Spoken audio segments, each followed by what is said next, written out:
Hello. सबका साथ सबका विकास इस प्रोग्राम में आपका स्वागत है। ये मेरा खुद का ब्लॉग है जिसमें मैं कुछ बातें करूँगा अपने भारतीय और इंडियन व्यूअर्स के लिए।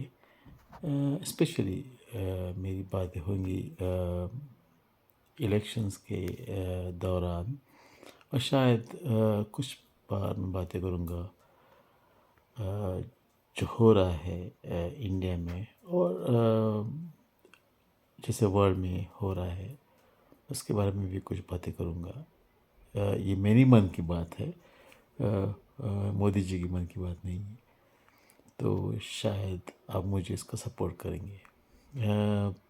जो अभी रिसेंटली इलेक्शन हुआ मई जून में भारत में, तो कुछ बातें कहनी है मुझे बहुत कांग्रेस और बीजेपी से। मेरी पार्टी का मेरा कुछ खुद का इंक्लिनेशन क्या है उससे मैं परहेज़ करूँगा, बताऊँगा नहीं, क्योंकि इसमें कुछ इंक्लिनेशन नहीं है। एक ऑब्जर्वेशंस है दोनों के लिए। एक तो मोदी जी के बीजेपी के लिए जो ऑब्जर्वेशन है उससे मैं स्टार्ट करता हूँ, क्योंकि वो रूलिंग पार्टी है।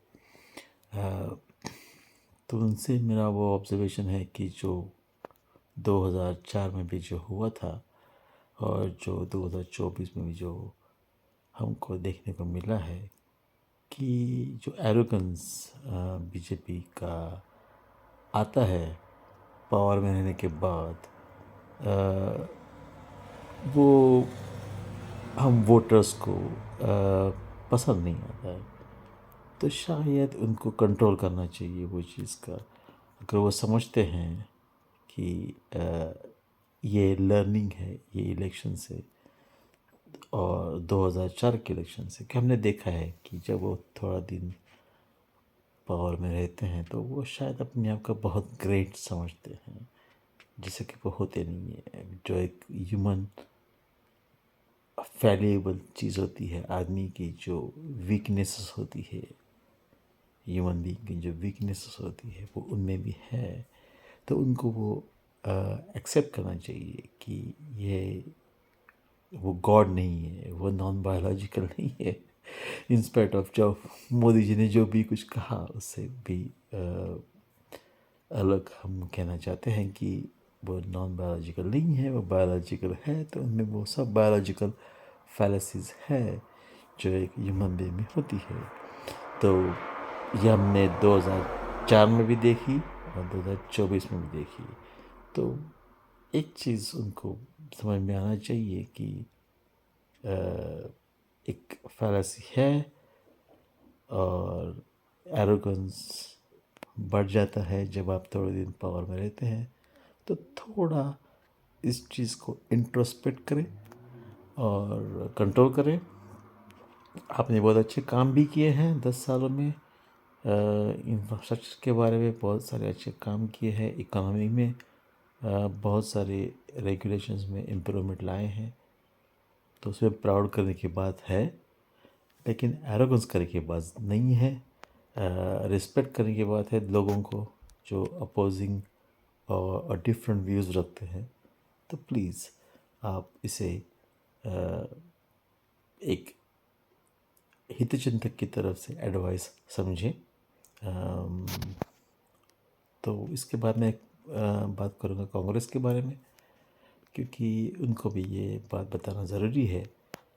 देखिए, मैं यूके में रहता हूँ, लंदन में रहता हूँ, और मैंने ये देखा है कि 2017 के इलेक्शन में, जब यूके की इलेक्शन की बात कर रहा हूँ मैं, तभी कॉर्बिन की लेबर पार्टी की सिमिलर कंडीशन थी जो आज कांग्रेस की। वो पावर में नहीं आई थी लेकिन बहुत बड़ी नंबर से आई थी, जो इंडिया अलायंस की सिचुएशन है आज। लेकिन 2019 के इलेक्शन में वो बुरी तरह हार गई थी। तो मुझे कुछ कॉशन, कुछ तरह से वार्निंग देना है इंडिया अलायंस को और राहुल गांधी जी को और जो भी कुछ उनको सपोर्ट कर रहे हैं, कि आप एहतियात रखिए कि आपने जो भी प्रॉमिसेस किए हैं इस इलेक्शन में और जो भी कमिटमेंट किए हैं वो इलेक्शन में, क्योंकि आप अपोजिशन पार्टी है उसको फुलफ़िल नहीं कर पा रहे, नहीं कर पाएंगे, ठीक है।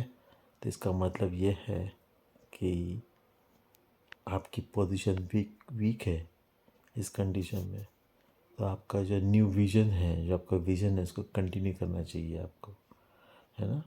उस विज़न को आप एम्फेसाइज करो पार्लियामेंट में। पार्लियामेंट का टाइम डिस्टर्ब मत करो। आप ये देखो कि पार्लियामेंट आपका मीडिया है और जिसको आप लिवरेज कर सकते हो आपके विज़न को प्रोजेक्ट करने के लिए पूरी दुनिया में, भारत में, न्यू जनरेशन में, ओल्ड जनरेशन में, मिडिल क्लास में, लोअर मिडिल क्लास में, अपर मिडिल क्लास में, रिच कम्युनिटी में, सब में आप प्रोजेक्ट कर सकते हो कि आपका विजन क्या है।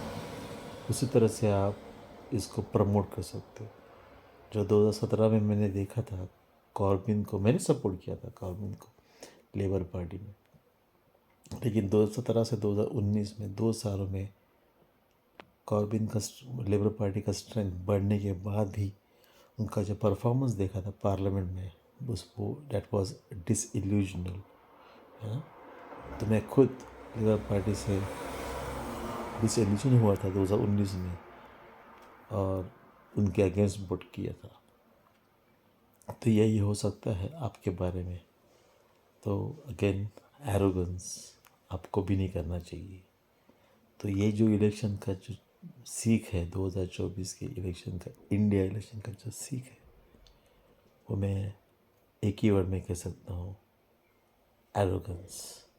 दोनों के लिए, मोदी जी के लिए और मोदी के भक्तों के लिए, अंधभक्तों के लिए और इंडिया अलायंस के लिए, कांग्रेस के लिए, कांग्रेस के भक्तों के लिए, कांग्रेस के अंधभक्तों के लिए, ठीक है। इसी के साथ मैं आपकी विदा लेता हूँ। सबका साथ सबका विकास। Thank you.